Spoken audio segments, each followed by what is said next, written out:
Fire.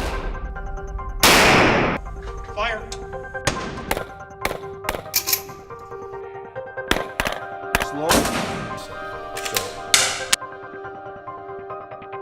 Hi folks, Andy Pollock, Sterling Heights Police Department Training Division. June happens to be Gun Safety Month, and what we're going to do right now is a little tutorial on gun safety. First thing I need to be aware of is what kind of weapon system are you going to be using. This one happens to be our full-frame Glock service weapon that we use at the department, and when I'm manipulating this weapon in any fashion, I have to make sure that the weapon is in fact safe. So what I do is I eject the magazine, which is the source of feed. For today's purposes, we are using training rounds. I remove it from the equation. It's no longer a part of my hands. What I do now is I want to make sure that the chamber is clear. So I pull the action to the rear, lock the upper receiver to the rear, making sure that that round has been ejected. What I do is I look down the magazine well, and I look into the chamber, both physically and visually, ensure that there's no rounds in the gun. When I'm manipulating a weapon system, I want to make sure that I'm not pointing the muzzle in anything that I'm not willing to shoot or injure. The issue becomes this: all weapons are treated as if they are live, whether or not I've checked it or not. One of the other fundamental safety rules is I want to ensure that my finger and anything else stays outside of the trigger guard. For those not maybe familiar with weapon systems, this is the trigger right here. This is the actual trigger guard. At no point do I want to put my finger or any other object, pens, cleaning devices, or things like that inside the trigger guard when I'm in fact clearing it and or cleaning it. I want to keep it as safe as possible.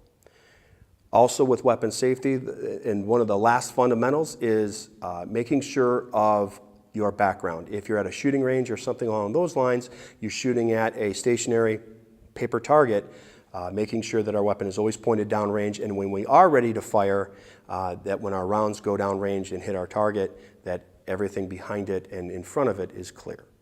So in this portion, what we're going to talk about is the actual gun lock.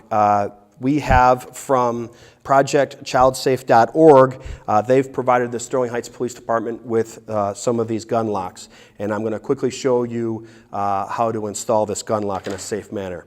As said before, what I want to make sure is render this weapon safe. So I want to eject the magazine, or my source of where my ammunition is coming from. Again, we're still using training rounds.